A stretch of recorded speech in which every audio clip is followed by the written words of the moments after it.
I interviewed my uncle, whose name is Johnny Jackson Jr., and these are some of the questions and results that he gave me when I asked him questions. First of all, his name is Johnny Jackson Jr. He's from Chicago, Illinois, born in Cook County Hospital. His family migrated to Chicago, Illinois from Midnight, Mississippi in the late 1950s. But although he wasn't born there, he still has history of where he's from because of the time that he's going back to the place where they originally from to visit. He has a lot of experiences growing up, such as he was with the Hell Lovers Motorcycle Club for the past 25 years, and he was with the WSO, also known as the West Side Organization. They keep the peace in the community and help clean up in the area. And also they pay people who don't have enough money to pay their rent because of the lack of money that is being produced in the neighborhood and people that don't have steady jobs. They help with that also. He's been a heavy equipment operator since the age of 19. He was working with wrecking balls and tractors and other stuff like that. He also, by the age of 14, was working at a butter factory, so that helped him to step up in the employment system to work with what he does today. 70 years old, and I decided to interview my uncle. His name is Luis Perez. He was born in Margarita, Puerto Rico in 1953, but his whole family came from Mocha. The reason why he was born in Margarita was because that was the only place where his mom could have that surgery which makes you infertile afterward, so you won't have no more children.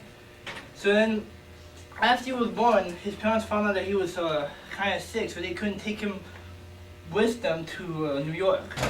So they left him in Mocha to be taken care of by his father's 5 cousins. And while growing up, his 7 cousins, his father's cousins, one of them was an electrician, another one was operated the only studio in Mocha for 30 years. My name is Samantha Castellanos.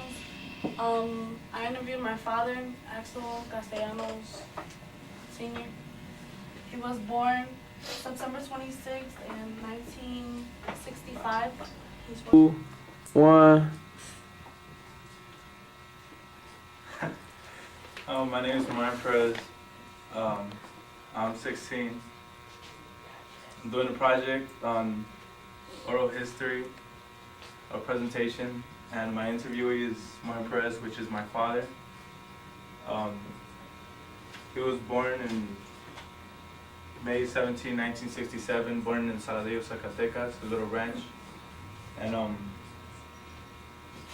he has 4 kids, I mean, 3 boys and a girl. He was born and raised in Saladillo, Zacatecas. Well, his main goal was to make it to the United States and start a new life, like get a good life for his kids and everything. And one way he got to Chicago, well, to the United States, was he came in a van with a whole bunch of other people. He crossed the border in a van. And then, like after that, they made it across the border. They got about 40 immigrants in a big white truck. And they just took them to California in a little house where they had all the immigrants where people were supposed to come and pick them up or send them money so they could get to where they're supposed to be or with their families or whatever. And after that, of a human being in Guatemala, they weren't equal.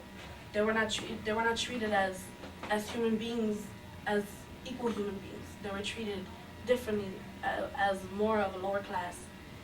And my dad came here for a better life. My grandmother sent him over here, and I think that since my dad's been here, he's had a pretty great life. You know, he has a business, he has houses, he has cars, he has his family, and I think that he made, a good decision of coming over here from Guatemala rather than being over there. I think that if my dad would have stayed in Guatemala, I don't think that he would even be alive right now because he was real bad. This was the first church they were building in Saladillo, Zacatecas, where he was born. Right here is just like little houses or whatever right there. Right here, Zacatecas, not in Saladillo, but it's still Zacatecas or whatever. Pedro Perez, I'm a student of Dr. Pedro Campos, and I wrote this paper about Columbus and his voyages, his effects, the effects of his voyages on the natives that he found in the Caribbean, the good and bad effects. Well, I'll start reading. For many years, Christopher Columbus has been viewed by certain people as a courageous and heroic voyager whose discovery of the Americas united both it with the rest of the world and brought arms, education, and religion to the uneducated, illiterate, defenseless, and non-religious natives. In light of his so-called discovery of the Americas, it seems worthwhile to consider the positive and negative effects of the discovery on the natives. I am going to start off by focusing on the positive effects he had on the natives. Now? Nope. My name's Garcia. 3, 2, 1. My name is Jarisa Garcia. I'm 17 years old. I'm a sophomore. I interviewed my grandfather because I just met him like 3 years ago, so I really don't know about his life. So yeah, he's 71 years old. He got 2 daughters. Yeah, one of them he raised her, and then the other one, his wife, well, his ex-wife took her away or whatever. But she was a little girl. My name is Julio Bonilla and I'm a student at Dr. Pedro Campos. They done the Bate now. And what I got is the Bate was an area in which Bate events took place. The Bate ceremony can be viewed from some historical accounts as more of a judicial contest rather than a game. So then his daughter went to go move in New York with her mother or whatever. And he started working when he was 12 years old, 25 cents an hour. And he didn't go to school because he had, I think it was epileptic attacks. Yeah, epileptic attack. So he couldn't go to school. What else did he do?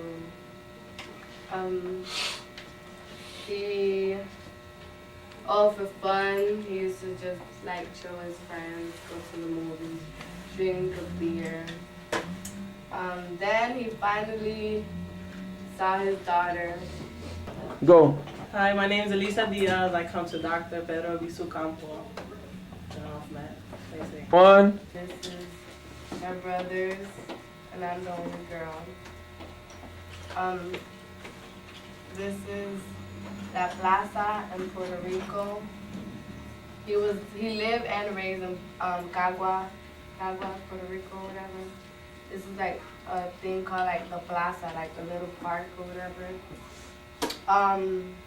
At that time, when he was little, they didn't have like no beds. They were sleeping in this thing called la hamaca. This is the hamaca, this stuff that you tie like to 2 little poles or whatever and swing yourself. They didn't have no water, so they used to go to the river to get water.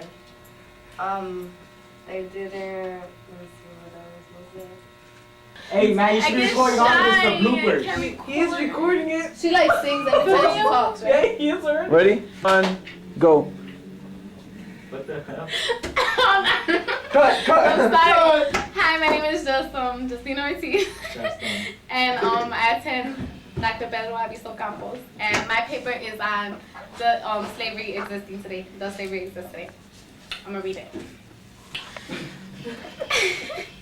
For many years, the question of slavery existing today has been brought up in classrooms, courtrooms, and other discriminating situations. Today, I'm going to conclude facts that slavery is a worldwide problem. He's 71 and you're 17? No, not really. Like, I took like 2 days asking questions because he's those, you know, when people old and stuff, they're like, they get bothered. Like, I don't know, he really like didn't like it, like me just asking questions. He gets mad for any little thing. So, it wasn't hard. The untold story of Christopher Columbus. Why do we celebrate a monster? In America, most public schools teach our youth of Columbus and his great expedition to the New World, and that he was the first explorer to be credited to discover that the world was round. Yet this fact was proved by the Greek mathematician Pythagoras in the 6th century BC that the world was round. While people do not recognize 3, 2, 1. My name is Gabriel. I'm 16 years old. I'm a sophomore. I'm sorry. Can you do that one more time? My name is Gabriel, and I'm 16 years old. I'm a sophomore. And my mom, the person I interviewed is Mama Vasquez. She's 48 years old. She was born in Patillas, Puerto Rico. Make a hole in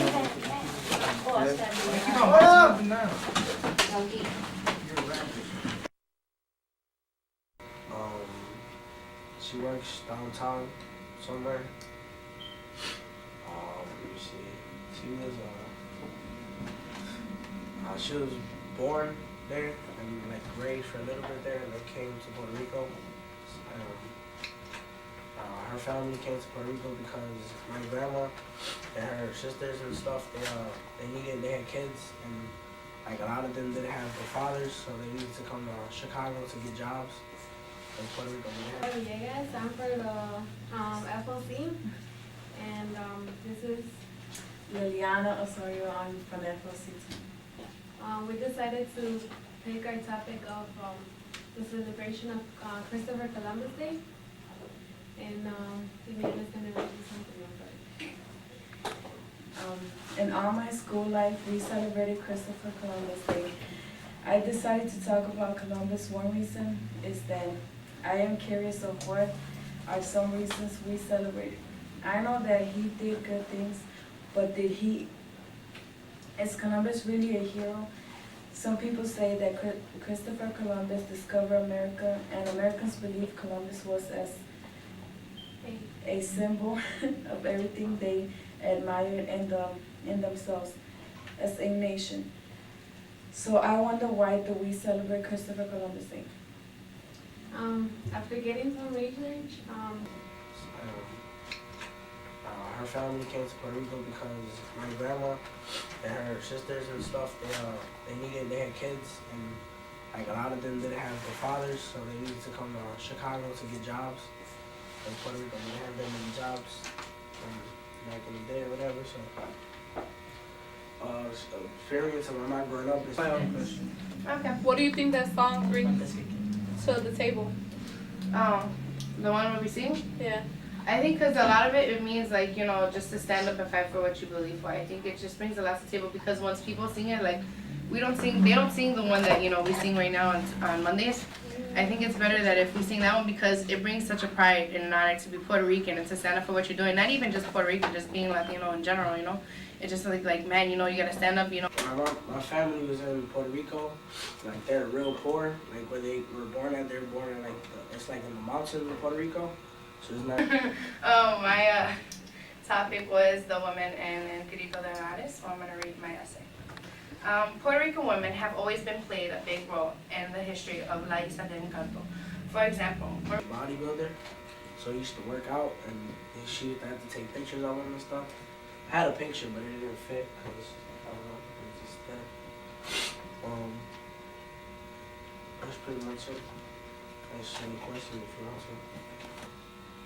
Alright, well, my family was in Puerto Rico, like they're real poor, like where they were born at. They were born in like it's like in the mountains of Puerto Rico, so there's not really enough stuff there. So like my mom told me growing up, like for her older sister and brother and older people that she talked to, like they had to share a lot of stuff like shoes, clothes.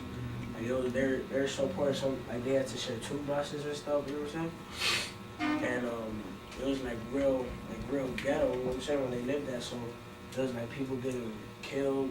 Like basically, it was just real bad where they grew up at and were born at and stuff. So, and they came to Chicago because my grandmother's sister first came to Chicago just, I guess, to come. I don't think she was any reason. And then she called everybody from over there because she just basically told everybody that that they got a lot of jobs over here.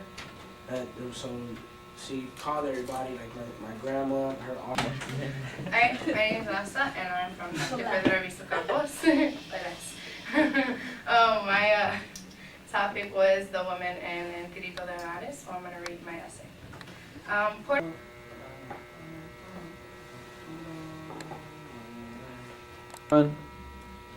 My name is Rosalba Jimenez. I'm 19 years old and a junior here at Dr. Pedro Albizu Campos. I'm going to be talking about my mother. Her name is Elvira Cortez. She was born and raised in Michoacan, Mexico.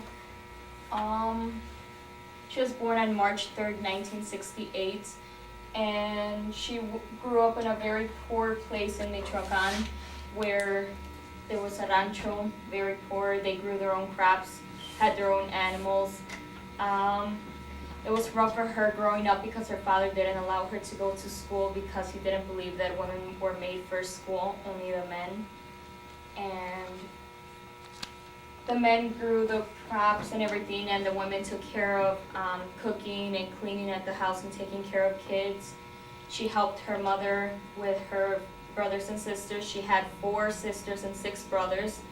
Altogether made 11 to 12, including herself. Go. I think everybody knows me as Jay, but my real name is Jose Rivera, and I go to Pedro Albizu Campos. And my paper mostly was about, I forgot the word. It keeps on to say multiculturalism. It was about exoticism of Latino cultures. A lot of times, like the Taco Bell dog is an example of that. Like you'll get a Taco Bell, that's some dumb shit. Sorry. But like one of the things that made me write about it was if you go to Google or any other search engine and you type in Latinos, you'll get people dancing or people eating or like places that sell tickets and say exotic Mexico or like, surrounding the word exotic, a lot of these places. And they're only exotic because they're not from here. They're from like Puerto Rico or Mexico or where they came from. They're exotic here because the people that took this over a long time ago didn't have all that shit. So they're taking ours and saying, it's so exotic, let's go to that. So then you're gonna have all these places like Taco Bell and fucking Bocos down the street where you're buying an empanada for $15. And like, that's mostly what it was about. Or what I wrote about. You gotta cut the tape off.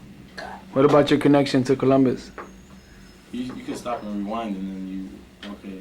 My connection to Columbus was, are you gonna save tape? Cause I'm gonna, my connection to Columbus in the paper was that when he came a while ago to take this over, he saw everything that Taínos had in other places that he stopped at and wanted it.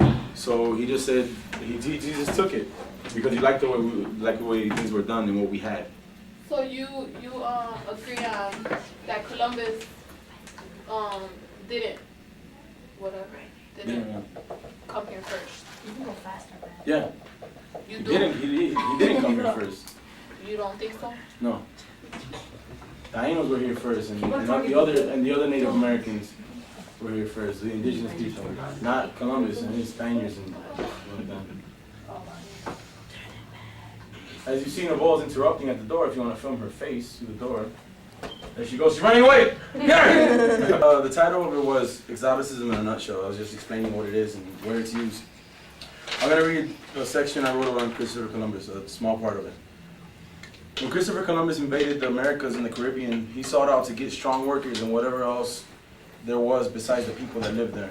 He saw the gold in the way the indigenous lived their lives. He saw it as something odd that he didn't have, so he took it.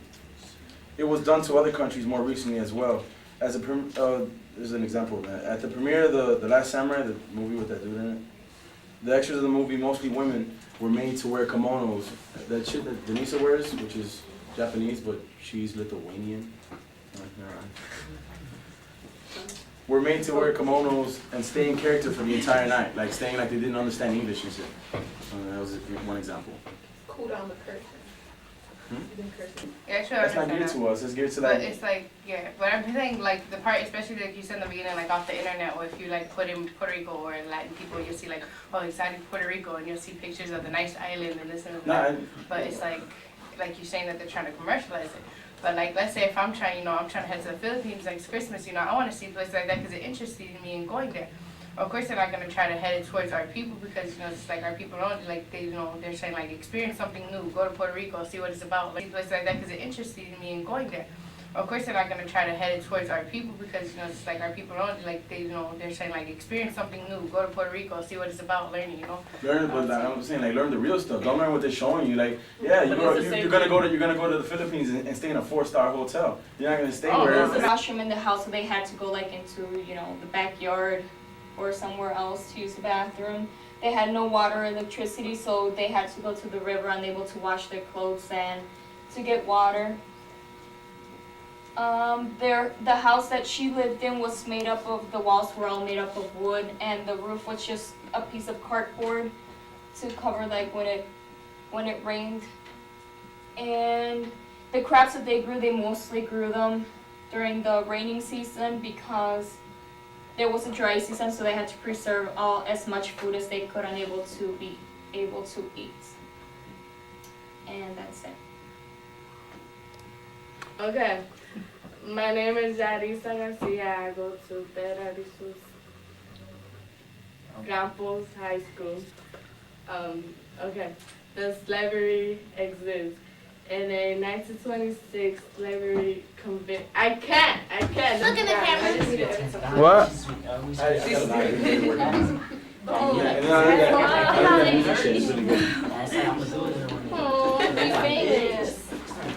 Well, the way I think is, even if they can have as many soldiers or patrol officers, whatever, as they can, but they will find a way to get around it.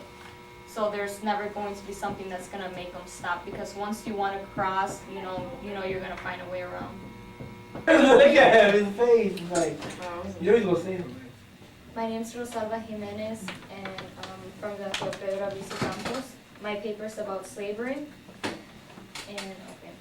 The Africans had been practicing slavery since ancient times. Imagine this, Africans sold each other onto slavery for many goods.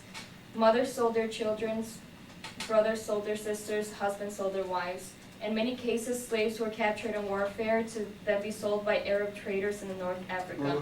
Many other countries began to be very much involved in the slave trade. Not yet. Tell Jay Matt to pass you, because I don't like when he does that. I'm looking, God. Go put him in the bag. I'll look Matt, for real stuff, put him in the back of the class. And make him face the wall. I'll take notes on what you're saying. 1, go.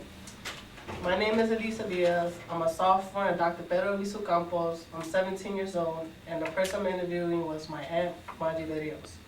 She is 47 years old, born in Carolina, Puerto Rico. She has 1 brother and 2 sisters. The oldest is Junior. That's him right there, and his wife. The second oldest is Mini Vidrios. That's her right there. And the third is Milagro Vidrio. That's my mom. That's her right here. And her 2 parents are Juan Vidrios and Milagros Vidrios. My aunt was named after her mother's mother. My aunt has 3 kids. She's the oldest. His name is Margarita Vidrios. The second oldest was Orlandito Vidrios. And the third oldest was Christy Munoz. And she was raised in Carolina, Puerto Rico. Well, at the time, they didn't have the stuff we had these days, like DVDs, CD players, and all that stuff. So at the time, they never used to get toys either. Where they lived in a house, it was cement. It was real big. My grandparents, they owned like 5 houses, and he had his own restaurant, and he lived in his house in Carolina. But there was a hospital, like 2 houses that was a hospital they used to always go to when they got sick. But they didn't really have toys because my grandparents were really strict. They didn't think they deserved it, so all they used to do was play with each other. And if they did get a toy, it was like once a year. My name is Rosalba Jimenez, and from the Pedro Albizu Campos. My paper is about slavery. And the Africans had been practicing slavery. And I asked her how did the interview make her feel about all the stuff I asked, all the questions I asked her about her life and how she struggled. They say she didn't want to bring back memories because it hurts her how she had to do her whole life by moving back and forth. It's like it was hard for her daughter too, because like her daughter's not doing well either, so it's like it was a struggle for her family to keep coming back and forth. Does it have less significance if a group of people die in a car bombing in a foreign country? Or does it have a greater significance if a few kids die in a gang war here? Does it have greater impact on the world if a child dies of obesity in America, or if a few hundred die of malnutrition somewhere other than here? I think none of this can be justified. There's no good enough reason why someone's life should be taken away consciously or unconsciously. Columbus' experiences had a profound impact on the world and will not be forgotten. That is why his voyages and his actions in life are so controversial and important. Some defend him and say he is a great man, because if it were not for him, America would have not been, and the life we lead today will not have been. Others despise him for the treatment he enforced against humble people who were eventually converted into slaves, and for the cruel behavior he imposed on many others. Genocide is too loosely employed whenever a historical European kills or even contributes to the death of an Indian, in total disregard of the accepted definition of the word. The latest and most inclusive definition of genocide is simply a form of one-sided mass killing in which a state or other authority intends to destroy a group as that group and membership in it are defined by the perpetrator. James X. One, go.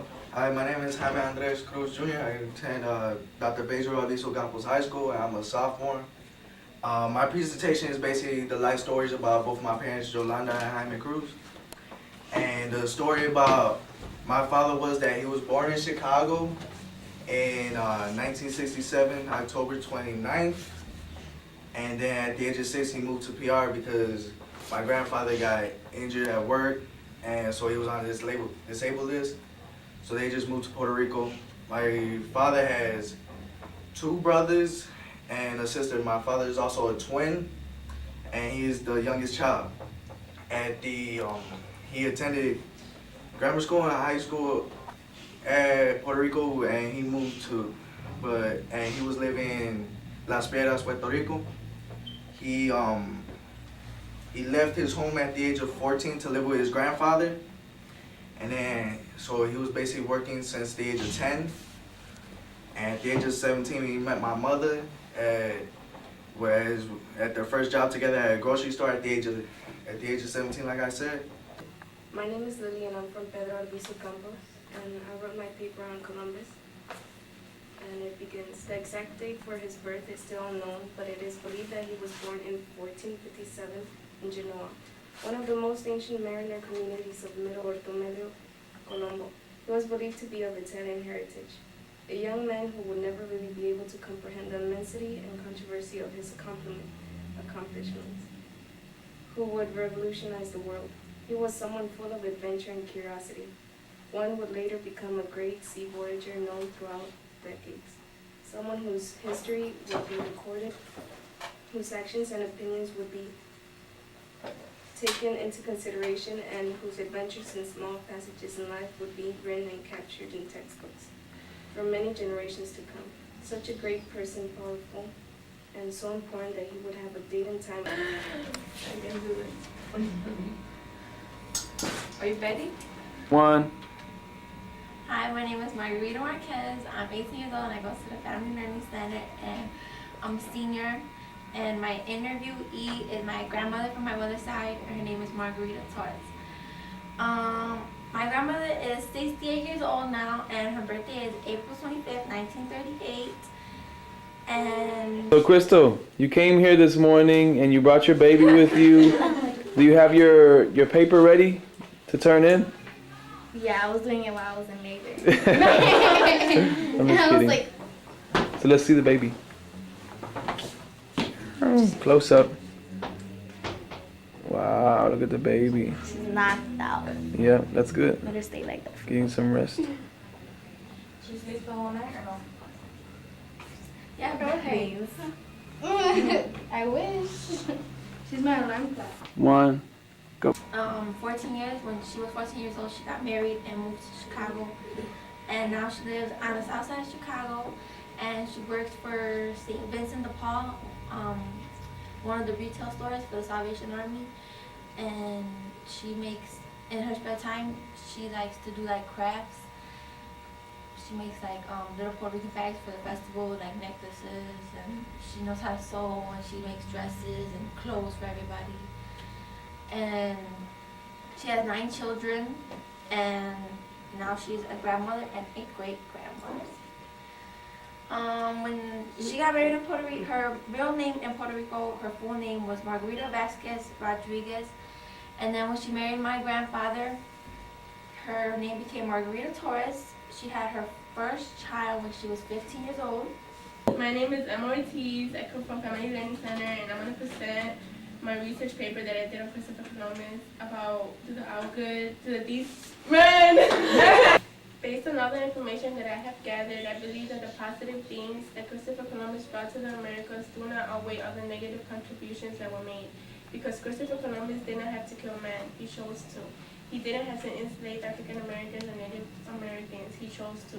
But what Christopher Columbus did not do was maybe think of how much easier it would be for everybody, not just the Native Americans and African Americans, if he maybe paid a small amount of money to slaves. Maybe even if regardless they were slaves, well, okay, but why couldn't they live the way it was meant to be lived? Why were they treated like animals? Grandmother cooking outside with our family. Right here she's making rice, and right here they got like a big old pig on a stick. And she says she does that because when they moved to Chicago, in the wintertime in Puerto Rico, they used to do this outside.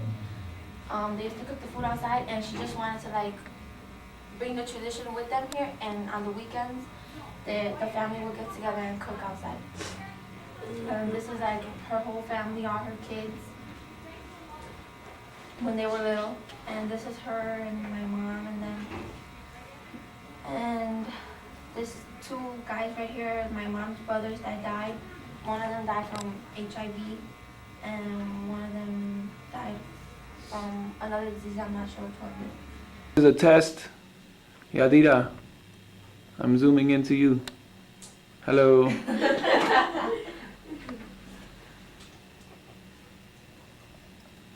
One, go. Hi, my name is Margarita Marquez. I go to the Family Learning Center, and this is my slavery paper for World History First Period. I'm going to read my whole paper. The underdevelopment of Africa was caused by slavery. In order to know what caused the underdevelopment of Africa, you must know when slavery began. How many slaves were taken from Africa, and when did it all end? In light of the underdevelopment of Africa, it seems worthwhile to consider just what the effects of slavery are on the underdevelopment of the continent. The first of Africans in America arrived in Jamestown, Virginia as indentured servants in 16... My name is Felicia Durr, and I wrote about the craftsmen and peasants. And my research question was, how were craftsmen and peasants alike, and how were they different? And I'm going to read to you my paper. My name is Felicia Durr. I'm 16 years old, and I'm a freshman at the Family Learning Center. And my interviewee, the name of my project is The History of My Interviewee. And her name is Ruby Jean Dampier. And she's from Mississippi, Pine, Mississippi. And she's my aunt. Well, as you guys may know, I'm Vanessa Claudio. I'm 17 years old. I'm a senior, and I plan to graduate in June, going to Solo University for journalism. The person I did was Martina Serrano. My relation to her is that she is my grandmother, and right now I'm just going to speak a little bit about her. She was born in the little pueblo of San Lorenzo, Puerto Rico. on February 6th of 1934. She grew up on a farmland with her parents. It was her father's farm, and they grew crops and such things like that. And basically how they got their food and how they got their fruits is basically through doing the crops. She can remember from 5 a.m. waking up in the morning and going to sleep at 7 in the night because it really got really dark in the pueblo. For clothing, they would trade fruits and vegetables for fabric, so her mother would knit the clothing. They would remember that when they didn't have enough crop, like their crop didn't grow for the season, they would trade other things like cow meat or goats or chickens or such. 20 years ago, with her daughter Sonia, and I drew the Mississippi flag. Her migration, she traveled with her 4 brothers and sisters to Chicago. And, it took them about 3 to 5 days to come to Chicago. And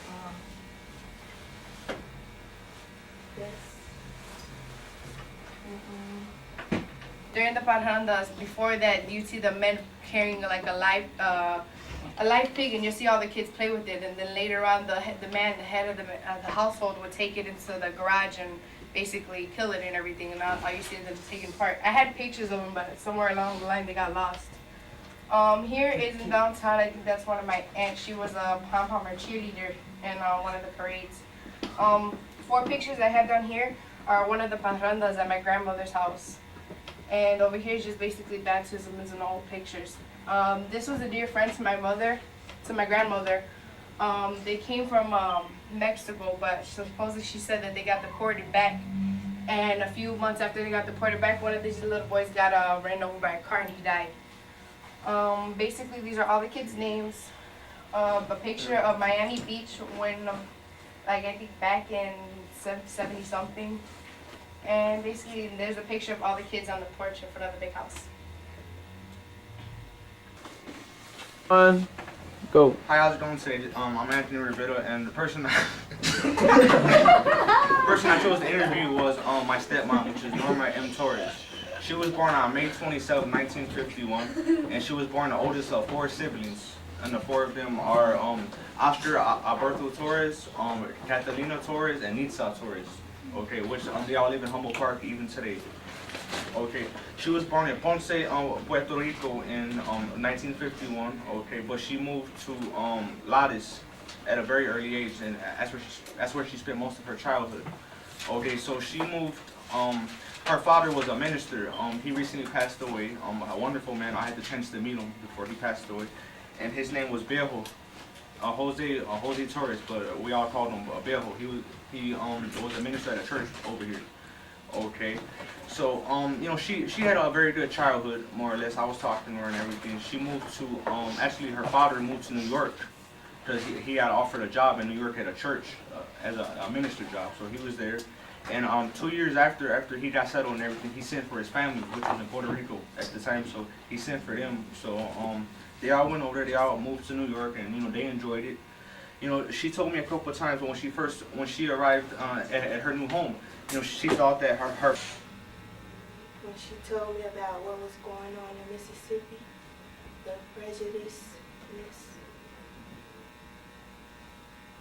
What are some things that you think that you might want to relate to your baby when they get older about your family's history?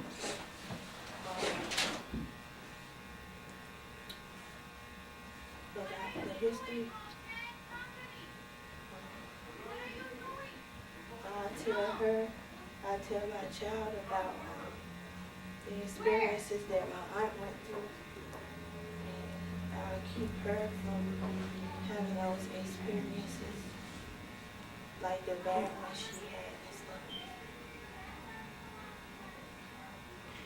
and stuff. Just more or less that he was a fighter, you know, that whatever he believed in it very strongly. And you know, currently he's residing in a penitentiary now. And you guys have to understand, he didn't do nothing whatsoever. The government said that, you know, that he said something, more or less. That's what it was, a conspiracy, condition conspiracy, I think it's called. That's now no actual crime being taking place. Hi, my name is Emma Ortiz. I go to Family Learning Center. I'm 17 years old, and I'm doing an oral project interviewing my father-in-law. And my father-in-law is named Alfredo Salgado. Alfredo Salgado was born in Mexico in a place called Guerrero. And the place where, hold on, just stop, I'm stuttering. I can't do this. Please stop, Matt. He's gonna Oh take my it God. out. He was born in Guerrero, Cimatel. He was living there for 7 years, and then it was then when he moved to Iguala for 13 years. And he grew up feeding cows and pigs and chickens, and then fed off after them afterwards. Him and his dad worked in a field growing corn for themselves. They owned the land, they had money. In Guerrero, he met his wife, Santa, and he had a daughter with her. And then it was then, the year 1959, when he migrated to the United States. While he was migrating, he went to Tijuana. He arrived there. He was in a hotel for 3 nights. And then he went back on the Coyote, is that guy that picks you up, everybody. And then they went to a house in San Diego where it was really crowded, and they charged them $1,600 for the migration. And in that house, it was like 70 people living there, and it was really, really, really full. That everybody was like real tight. Everybody sat in chairs. They couldn't move and slept in chairs. And the house was divided in 2. They had the girls and the guys separate because they were scared to put the girls with the guys because they thought that they were gonna rape them. So what they would do when they would eat, all they ate was beans, and they would pass a tray from each person to each person so it gets to the person who paid. And they were in that house for a week, and no, actually 2 weeks. I asked him if he liked living there, and he said he didn't because he felt like he was in prison. You couldn't go out. You had to be very, very low key. And I asked him what would he recommend if somebody wanted to migrate to the United States, and he said it's not worth it because right here you stress out, there's too many bills, the weather is crazy, your kids go into drugs, there's a lot of homicide, a lot of, violence.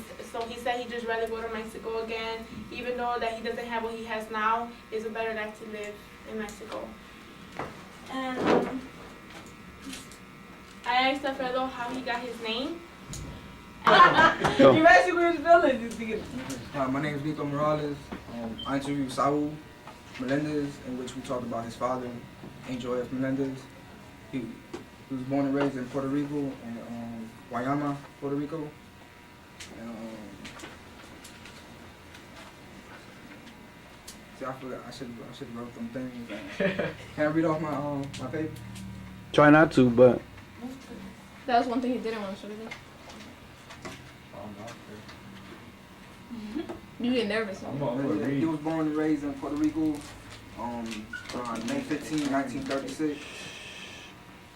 He was raised by his grandfather because his parents died when he was younger. At the age of 20, he moved to Chicago because of money reasons. But while in Puerto Rico, he was assigned shoes for the rich in order to buy food, which was like rice and beans and stuff. Meat was too expensive.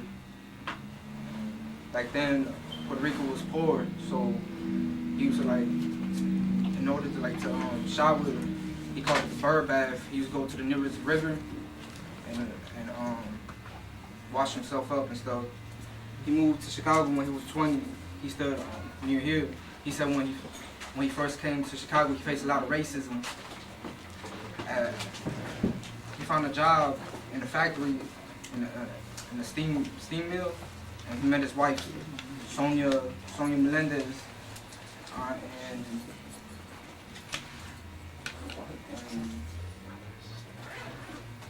I think it was 1970 and had his first kid. 1970, named Ricardo Melendez. And in 1977, he had his second kid, Saul. He had joined a gang, a Puerto Rican gang, because Humboldt Park, it was run by the Polish. He joined the Puerto Rican gang to fight back against the Polish. I remember that. He was sent to jail in 1980 because of gang activity. When he came out, he had moved to Florida because of gentrification. He had came back from Florida, and when the conditions were like, he used to sleep in the park, Humboldt Park. People were sleeping, stores were left open and stuff like that. And those were like some of the conditions he lived in. Alfredo and his kid, Freddie, which is my baby daddy now. He went into this is supposed to be the coyote, that guy, but I couldn't find an image, so I drew a bus. One. My name is Jose Rivera, and for Matt's project, well, everybody knows me, so it's not really weird. But for Matt's project, I decided to make a video in the literacy and tech class. And it just goes through basically the outline that he had here with a focus on my family. Whereas later on, after this project, I'm gonna make a longer project on other people that have come and their stories. So I'm just gonna set up. So 3. My name is Denise Lopez. I'm 18 years old and I go to the FLC. The person I interviewed was my mother, Jonisa Garay. She is 50 years old. She has 3 brothers, 2 sisters. She has 2 kids, which is me and my 16-year-old brother, Cesar Lopez. Experiences she had while growing up was kind of hard for her because they were a poor family. They didn't have much money. Her dad was always farming, growing crops. Go. My name is Anthony. I'm 17 years old, and the project I'm doing is on my mom, Lucia. She was raised and born here in Chicago, Humboldt Park. She when she was a kid growing up for her in school, it was alright. She was really into church growing up. She was one of 10 kids that my grandma had. And for her growing up, she went to church a lot. She tried to stay away from all the bad stuff. So she went to church with my grandma. And she had a nickname. They used to call her 3 Eyes. Because when she was little, her brother had hit her with a bat right between her eyes. So it looked like she had 3 eyes away. This is my mother when she was 17 years old in Puerto Rico with one of her boyfriends. I don't know who that is. She had her little afro. Then she moved to Florida. That's the little Florida state right there. Then this is when her and my dad got married.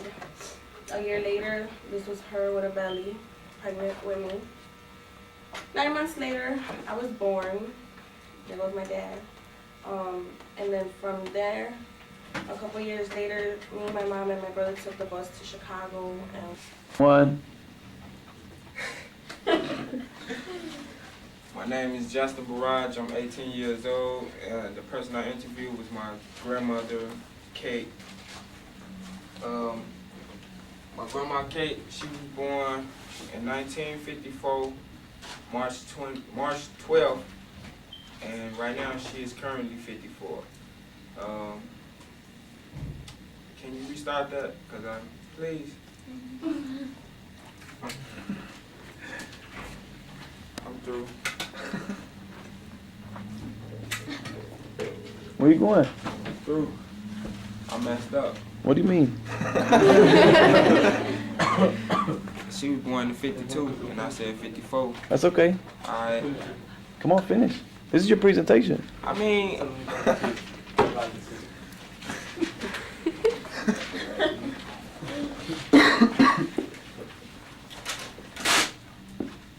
As you can see here, this is my grandmother.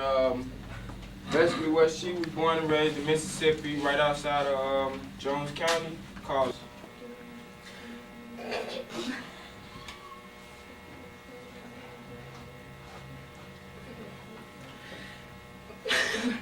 I can't. You got it. No, I can't. You got it. He's recording.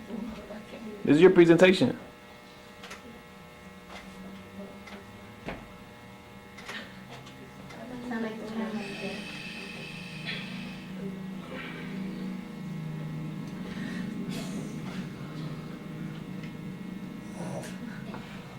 Man, come on, Risa, come on. Hold on. I'm telling you. Okay.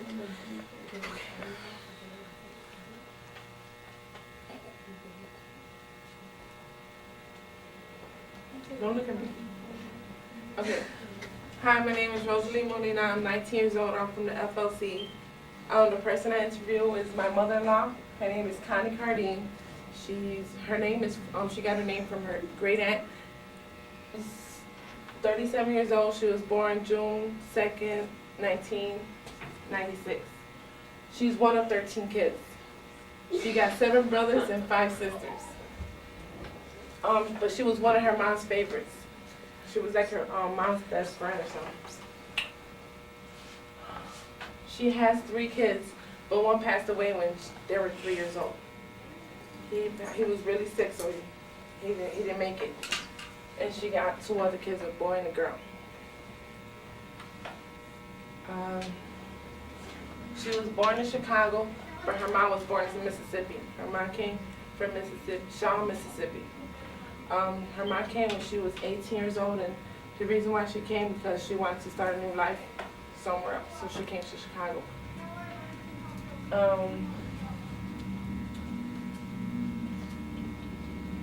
She was born in Chicago, but she lived in Humboldt Park until she was 10 years old. The reason why they moved was because she felt like people were always picking at her brothers, and her mom didn't like the fact that her brothers used to always get into fights like every other day. So they moved to the west side, which wasn't any difference, but I need to write that somewhere else. I'm serious. Can I write it somewhere else real quick?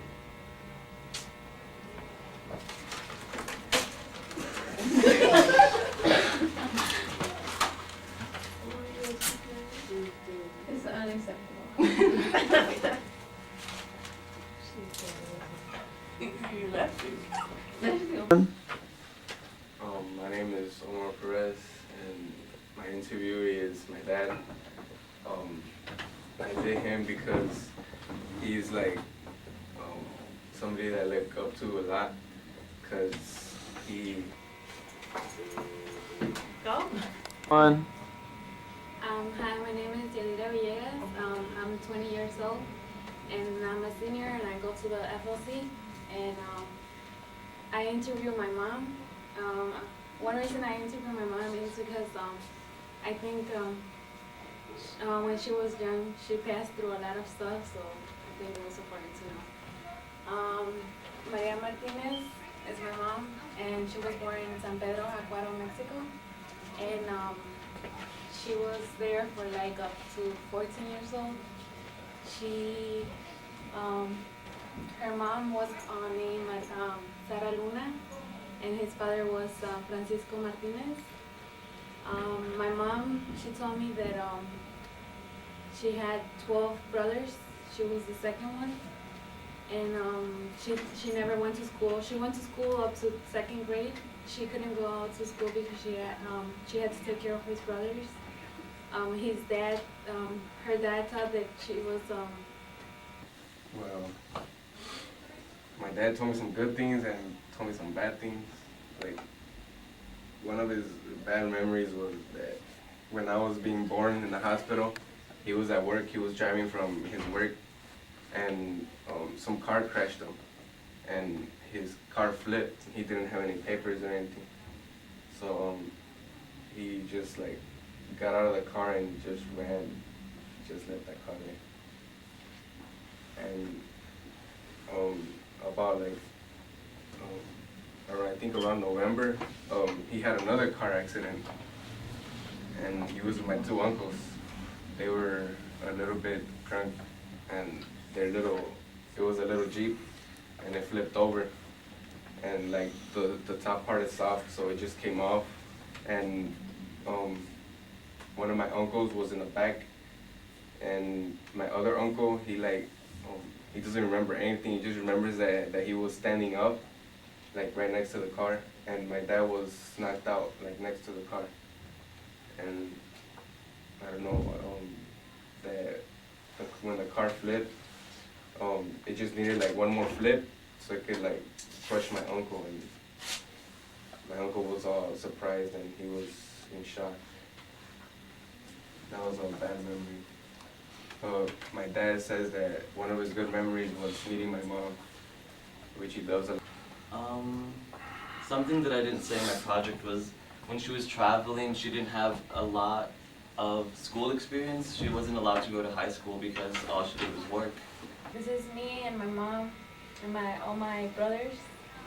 And this is all my dad, my brothers when we were here in Chicago. And One. My name's Lily Jimenez and I attend Pedro Campos. I did my poster board on my mother. I titled it Journey of the Faithful by Margarita Fernandez because she has been a great inspiration in my life. She has been a person who has persevered through many things in life and has motivated me to keep going. She grew up in Morelia, Michoacan. It's one of the 31 states of Mexico. She was one out of 6 children. When she was 2, she lost her mother due to giving birth and excessive bleeding. So she grew up without a mother, and her father worked very hard in Mexico to try and provide for the family. He would travel sometimes very far to get money and food for the family. As she was growing up, one of her pastimes to have fun and stuff was running around in what they called El Monte. She grew up in a small pueblo where everybody was real poor. One. My name is Anna Marquez. I'm 16 years old. I interviewed my mom. My mom's name is Mayala. They named her after. I have a picture of her and my father, and money was a big issue because it's basically what funded this movement here. So from Mexico to Illinois for migration, and a picture of somebody working hard and coming here, and the whole family was just today in Illinois today. So this is my board. My name is Anna Marquez. I'm 16 years old. I interviewed my mom. My mom's name is Mayala. They named her after a saint in Mexico that's a pregnancy. His name was Gerardo Maria Mayela, and her mom, if it was a boy, her mom was gonna call her Gerardo, and if it was a girl, she was named Mayela. So, my mom is 47 years old. She was born in 1967 in Mexico. My name is Luis Rivera, and I'm 17 years old, and I think I'm a senior in Pedro, Albizu, Campos. My project is about my grandmother, Margarita Fernandez. And Margarita was born on September 12, 1951 in Seneca, Ohio. She had 4 brothers and 5 sisters. Her interests since she was young are dance, arts, and singing. Her family were really tight-knit, so privacy while growing up was out of the question. She now lives on the north side of Chicago and is looking for a new job because she thinks that things are getting more and more expensive by the minute. And the thing that I remember the most that she told me was her most vivid memory is turning on the TV and seeing President Kennedy being assassinated in Dallas, Texas, where she later on moved to.